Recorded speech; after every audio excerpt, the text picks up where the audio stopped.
안녕하세요. 존버게임 존입니다. 오늘 같이 보실 종목은 백금 TNA라는 회사입니다. 과거에 안희정 테마주로 한번 큰 상승이 나왔던 회사인데요. 그때 당시 안희정 씨와 관련되어 있던 건 아니고 단지 고대 동문이라는 이유로 대선 테마에 엮여서 큰 상승이 나왔던 회사입니다. 오늘의 내용은 정치 테마주의 백금 TNA가 아니라 지금 현재 많이 저평가되어 있는 것 같아서 여러분께 제가 본 백금 TNA라는 회사를 소개시켜 드리려고 합니다. 제 영상은 종목 추천이 아니니 그냥 참고만 해주시길 부탁드립니다. 일단 백금 TNA가 어떤 방법으로 돈을 버는 회사인지 알아야겠죠? 어떤 방법으로 돈을 버는지는 이렇게 기업 개요에 보면은 매출 비중 추이라는 것을 볼 수가 있는데요. 블랙박스와 RDVR 콤보의 매출 비중과 그리고 RD, 레이더 디텍터라는 것인데요. 미국에서 스피드건을 검출하는 데 쓰인다고 합니다. 블랙박스와 함께 같이 장착한다고 하더라고요.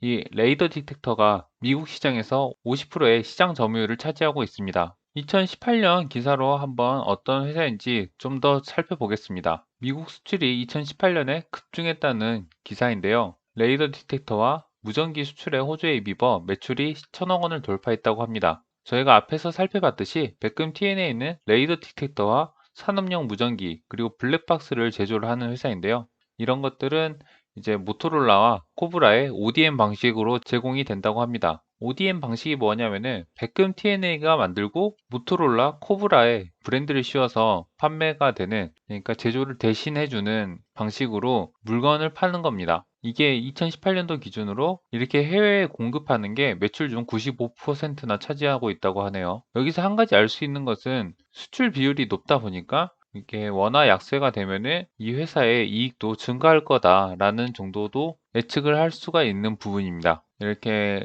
그 뒤로는 별 내용이 없고요. 그냥 생산 라인을 정비해서 이제 수율을 좀 끌어올렸다라는 내용입니다. 두 번째 기사를 한번 보시겠습니다.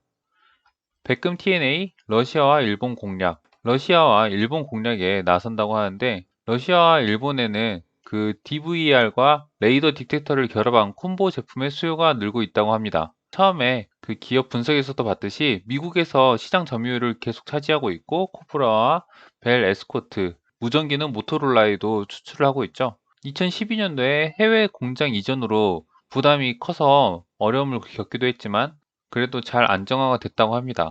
중국에서 필리핀 공장으로 아주 잘한 선택이지 않나 싶습니다. 이게 미국에서 RD라는 제품을 많이 쓰는데 우리나라 차에는 웬만하면 블랙박스와 하이패스가 장착이 되어 있잖아요.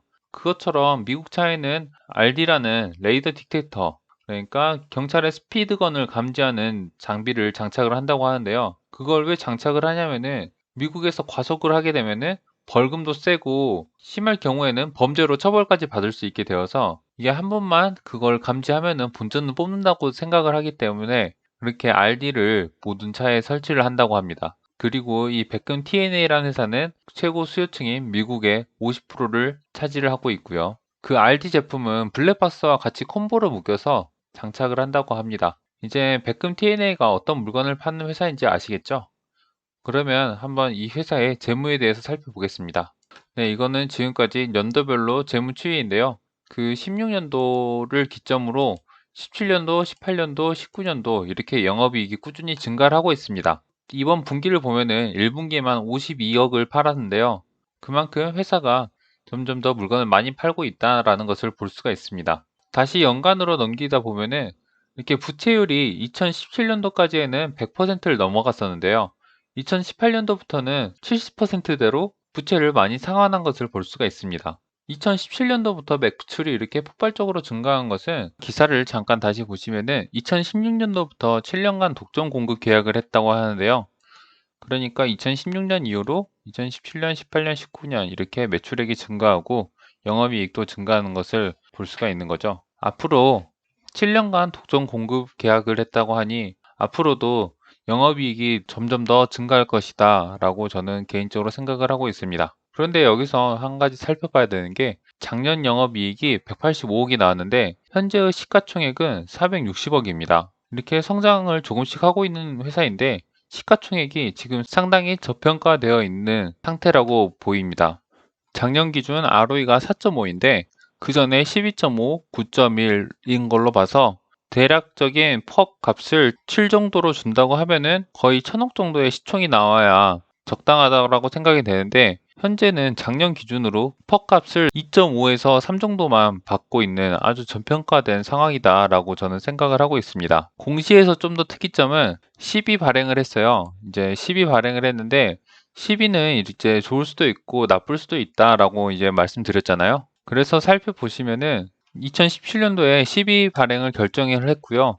금액은 총 70억 정도 준환사채를 발행을 했다고 합니다. 그래서 이게 악재일 수 있다라고 생각을 할 수도 있지만, 가장 최근에 공시를 보면은 이렇게 70억 중에 남은 잔액이 4억 정도만 남아있다는 것을 볼 수가 있어요. 17만 주 정도 앞으로 추가 상장이 될 수 있다라고 볼 수 있는데, 저는 개인적으로 이 4억이란 돈은 초기 70억에 비해서 충분히 이제 많이 다 전환이 돼서 이 시비는 주가에 녹아들었다라고 판단을 하고 있습니다. 그래서 제가 이제 좀 찾아본 거는, 이제 미국의 RD 시장에 대해서 좀 조사를 해봤거든요. 그런데 자료가 많지 않아서 크게 조사를 하지 못했지만, 좀 눈에 들어왔던 것은, 많은 자료 중에 그 자료에 배경에 대해서 설명한 글이 있었는데, 지금 코로나 때문에 항공이 모두가 중단됐잖아요. 그러면은 상대적으로 차를 사용하는 인원이 많이 늘었을 것이다라고 생각이 됩니다. 앞으로 장거리 운전에 대한 수요가 좀 늘지 않을까라고 생각을 해보면은, RT 시장은 올해는 성장을 하지 않을까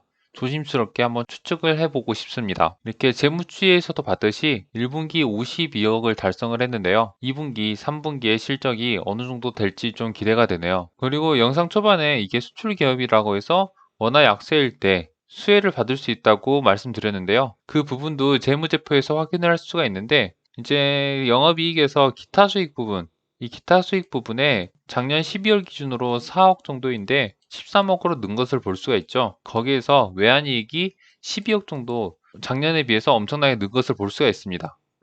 주가의 흐름을 보자면은 이때가 17년도 대선이죠. 안희정 테마로 이렇게 올랐던 시점인데요. 그 후로 한번 다시 올랐다가 이렇게 하락을 했는데, 이런 정치 테마주라기보다는 지금은 실적주로 좀 바뀌지 않고 있나라는 생각을 하고 있습니다. 하지만 이게 고대 동문이라는 이유로 이렇게 올렸는데, 앞으로 실적이 좋다는 것과 고대 출신의 대선 주자가 나온다면, 또 그런 테마가 엮여버린다면은 실적과 테마성으로 인해서 한 번 더 높게 올라갈 수 있지 않을까라는 추측도 조심스럽게 하고 있습니다. 무튼 지금 실적에 비해서는 확실히 저평가되어 있는 상황이고요. 이런 종목은 이제 사람들이 관심을 갖냐 안 갖냐 그런 차이잖아요. 그래서 이렇게 관심이 많이 없을 때, 저평가됐을 때 사둔다면은 큰 피해는 피할 수 있지 않을까, 투자해 볼 만하지 않을까라고 생각이 듭니다.